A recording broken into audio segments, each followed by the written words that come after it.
आज तुमने सिद्धार्थ के साथ किया वो मैंने देखा। मैंने क्या किया है? ये तुम अपने हृदय से पूछो। इस प्रकार तुम अपनी ही हानि कर रहे हो। सिद्धार्थ एक विभूति है, उसकी बराबरी तुम तो क्या, मैं भी, यहां तक कि गुरुवर्य भी नहीं कर सकते।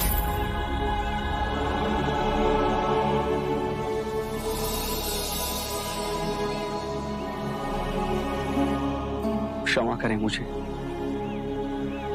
मैं अब कभी सिद्धार्थ की साधना में बाधक नहीं बनूंगा।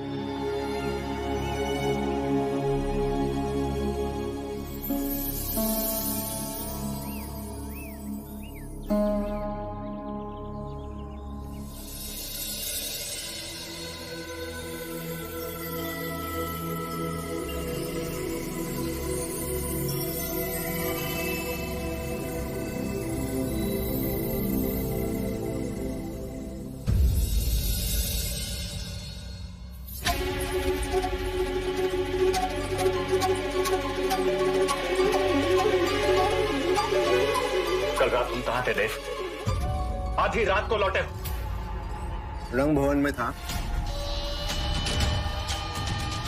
पर आप दोनों एक साथ उपस्थित, अवश्य कोई उपदेश सुनाने आए होंगे। धन्य हो तुम देव।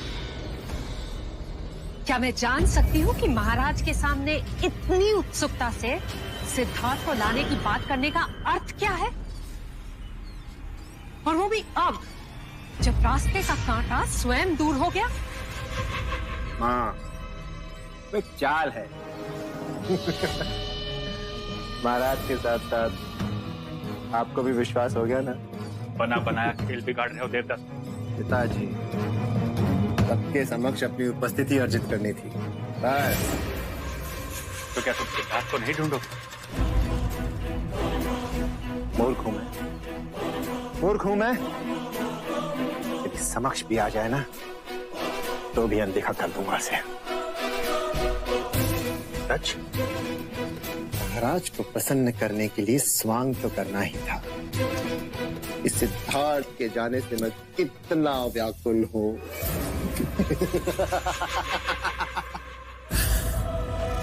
मैं इतना मूर्ख नहीं हूं कि ये भी न समझ सकूं कि भाग्य ने मुझे दूसरा अवसर दिया है।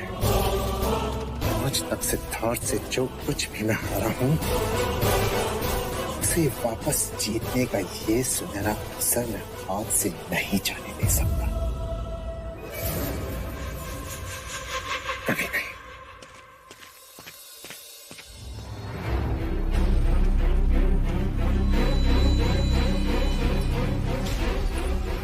सोचा था जब मेरा पुत्र होगा तो रूप तुमसे लेगा और बुद्धि मुझसे,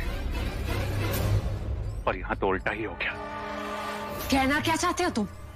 संकट की घंटियां बज रही रानी मंगला। जब भी ये मूर्ख अपनी बुद्धि का प्रयोग करता है तो कोई ना कोई नई समस्या खड़ी कर देता है। क्यों कोस रहे हो मेरे पुत्र को? अपने भाग्य को कोस रहा। एक हमारे पुत्र को देखो और एक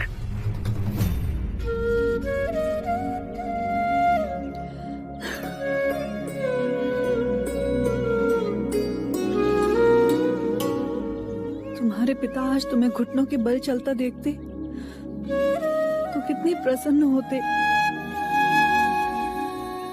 हर माँ पिता के लिए उनके बच्चे का पहली बार चलना, पहली बार बोलना कितना हर्ष उल्लास देता है। तुम्हारे पिता इन सबसे वंचित रह जाएंगे। राहुल, इतनी जल्दी भी बड़े मत हो जाना।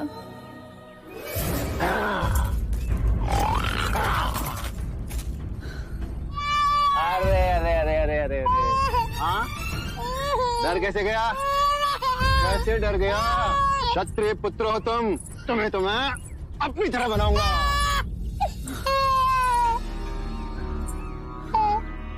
मैं तुमसे पूछता हूँ, क्या तुम नहीं चाहती कि तुम्हारा पुत्र पराक्रमी बने, बलशाली मेरी तरह, हाँ, कि अपने पिता की तरह सन्यासी?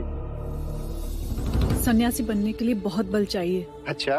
हाँ, ताल तो एक ही होता है, जहाँ बिना प्रज्ञा की भैंस आती है और अपने खुरों से पानी को मटमैला कर देती है, और उसी कीचड़ भरे ताल में एक कमल का फूल भी खिलता है, जो ऊपर उठकर इस विश्व में प्रज्ञा और सौंदर्य का प्रतीक बनता है। मैं भैंसा? नहीं, अहंकारी। जो बात आपको समझ ना आए उसे करने से क्या लाभ। तो वो बात सुनती जाओ कि तुम समझ सकती, और समझना क्या, तुम्हारे घावों को थोड़ी ठंडक मिलेगी। मेरे घावों को आप ठंडक पहुंचाएंगे? हाँ यशो, क्यों नहीं। मैं थोड़ी ना यहाँ तुम्हारे घावों पे नमक छिड़कने आया था। तुम्हारी पीड़ा मुझसे सही नहीं जाती, इसीलिए आनंद का एक संदेश देने आया था। मैं सिद्धार्थ को खोजने जा रहा हूं। वो नहीं आएंगे। नहीं आएंगे?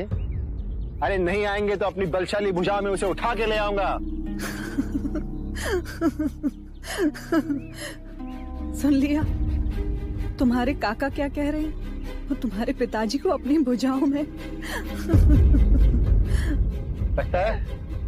लगता है उल्लास के मारे तुम्हें कोई दौरा पड़ गया है। दौरा तो आपको पड़ गया है ज्येष्ठ। आप उनको अपनी भुजाओं में उठाकर ला सके, इतना ना तो आपके अंदर पुरुषार्थ है ना बल। पर उन्हें मिले तो मेरा एक संदेश अवश्य पहुंचा दीजिएगा। उनसे कहिएगा कि उनके आत्मिक मार्ग पर ना कभी यशोधरा बाधा बनेगी ना राहुल। जब तक उनकी शुद्ध आत्मा को उनके प्रश्नों का प्रति उत्तर नहीं मिल जाता, वो वापस ना लौटे। नारी का हृदय स्वयं देवता भी नहीं समझ सकते तो आप भी चेष्टा ना करें।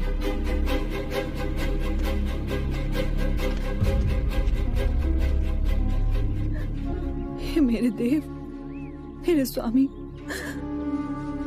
एक पत्नी की प्रबल इच्छा है कि आपको अपने प्रश्नों का उत्तर शीघ्र ही मिल जाए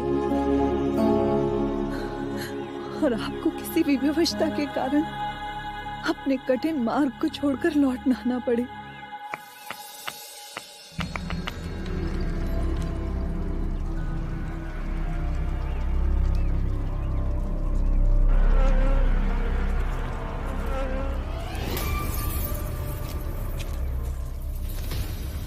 फिर सिद्धार्थ का ध्यान भंग करने की चेष्टा कर रहे हैं। भला करो तो भी बुरा ही बन रहा हूं। मैं तो सिद्धार्थ की सहायता कर रहा हूं। ऊपर देख, उस मधुमक्खी के छत्ते पर धूप गिर रही है, जिससे बेचैन होकर उसकी मधुमक्खियां इधर उधर घूम रही हैं। और कुछ मधुमक्खियां तो सिद्धार्थ पर भी बैठी हैं। अब अगर मधुमक्खियों ने उन्हें काट लिया तो क्या उनका ध्यान भंग नहीं होगा? अनुभव, इसलिए मैंने नीम की पत्तियां जलाई, जिसके धुएं से मैं उन्हें बचा सकूं। क्षमा करना मित्र, मुझे लगा तुम सिद्धार्थ से ईर्ष्यावश कोई नया खेल रच रहे हो। नहीं, अब मैं बदल गया हूं। आपने तो मेरी मन की आंखें ही खोल दी। गुरुवरी ने तो यह भी कहा है कि आप स्वयं ध्यान ना करो तो कोई बात नहीं, परंतु यदि आप दूसरों के ध्यान में सहायता करें तो आपको भी अपना लक्ष्य मिल ही जाएगा।